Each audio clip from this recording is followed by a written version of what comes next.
নজর রাখবো পরবর্তী খবরে। অপরাধ করেনি সাভারকর বিতর্কে রাহুল গান্ধী। বিনায়ক সাভারকর সম্পর্কে মানহানিকর মন্তব্য করায় মামলা। ইন্ডিয়ান পেনাল কোড অনুযায়ী মানহানি শুনানিতে থাকতে হবে রাহুল গান্ধীকে। প্রয়াত নেতার আত্মীয়ের বক্তব্য, রাহুল জেনে বুঝে মিথ্যে বলছেন।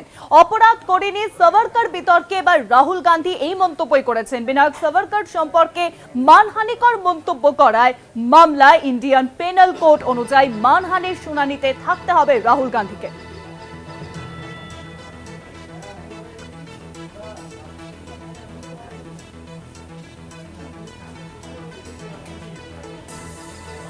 আর এই বিষয়ে আরো জানবো। নিউজরুমে এখন সঙ্গে রয়েছেন আমাদের পলিটিক্যাল এডিটর আশিস চট্টোপাধ্যায়। আশিস দা, দেখো, পুনের এমপি এমএলএ আদালতে বিচারক অমল শ্রীরাম সিন্দের এজলাসে মামলাটি উঠেছে। মামলা করেছেন বিনায়ক সাভারকরের বংশধর, তার নাম সাত্যকী সাভারকর। তিনি বলেছেন যে 2023 সালের এপ্রিল মাসে বিলেতে রাহুল গান্ধী একটি বক্তৃতা করেছিলেন এবং সেই বক্তৃতায় তিনি সাভারকর সম্পর্কে যা বলেছিলেন, বিনায়ক সাভারকর সম্পর্কে যা বলেছিলেন সেটা মানহানিকর এবং সেই মানহানির মামলাতে রাহুল গান্ধীর বিরুদ্ধে তিনি শাস্তি চেয়েছেন।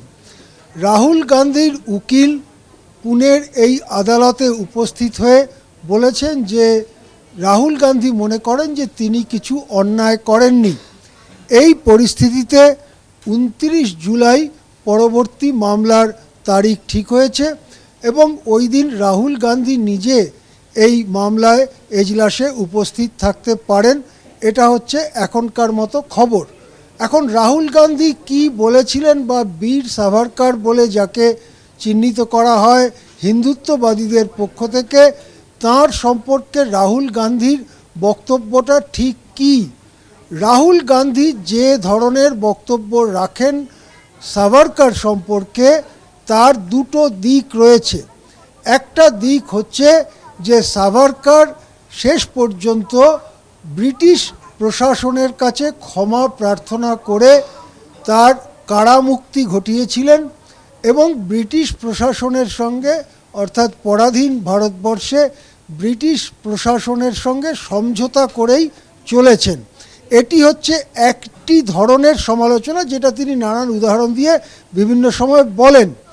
আরেকটি কথা তিনি বলেন যে সাভারকর ভারতীয় সংবিধানের বিরোধী ছিলেন এবং তিনি ভারতীয় সংবিধানের বদলে মনুস্মৃতির দ্বারা দেশ চালাবার পক্ষে ছিলেন। এই কথাটি তিনি 2024 সালে পার্লামেন্টে একটি বক্তৃতা করবার সময়ও বলেছেন।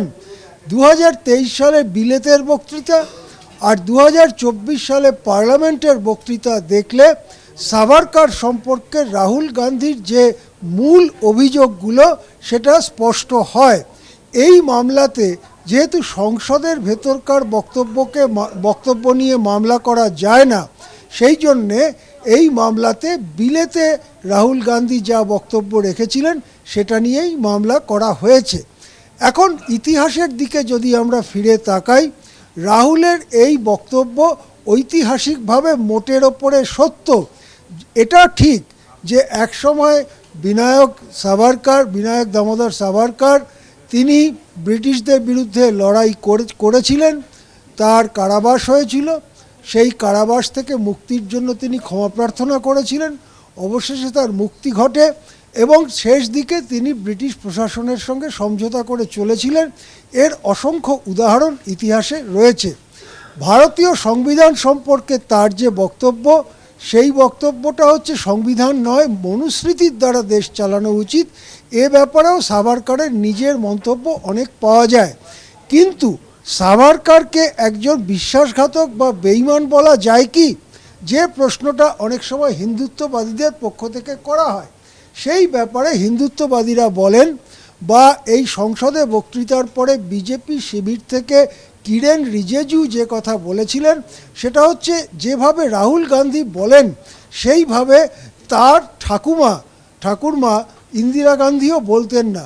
এটা বলতে গিয়ে তারা ইন্দিরা গান্ধীর লেখা এবং নিজের সই করা একটি চিঠি তুলে ধরেছিলেন। এই চিঠিটি আমার হাতে রয়েছে, এই চিঠিটি আমার হাতে রয়েছে।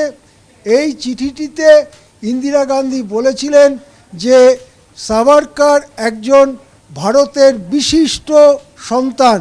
কি বলেছিলেন ইন্দিরা গান্ধী এই চিঠিতে? সাভারকরের শতবর্ষ পূর্তি উপলক্ষে ইন্দিরা গান্ধী বলেছিলেন, এই চিঠি লেখা হয়েছিল 8 মে 1980, অর্থাৎ মৃত্যুর 4 বছর আগে, 4.5 বছর আগে ইন্দিরা গান্ধী এই চিঠি লিখেছিলেন। বীর সাভারকর's daring defiance of the British government has its own important place in the annals of freedom movement.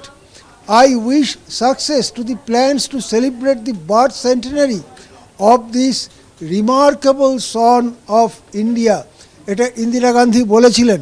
সুতরাং রাহুল গান্ধী যে একপেশেভাবে সাভারকরের সমালোচনা করেন, ইন্দিরা গান্ধী তা করতে চাননি। হয়তো ইন্দিরার বাবা জওহরলালও তা করতে চাননি। এই কথাটাই হিন্দুত্ব শিবির থেকে বলা হয়। সুতরাং রাহুল যা বলছেন সেটা সত্যি, কিন্তু সত্যির পুরোটা নয়, এ কথা অবশ্যই বলা যেতে পারে। এখন দেখা যাক এমপি এমএলএ কোর্টে কোনো ঐতিহাসিক ব্যক্তিত্ব সম্পর্কে মত প্রকাশ করার জন্য মানহানির মামলা আদৌ গ্রহণ করা হয় কিনা।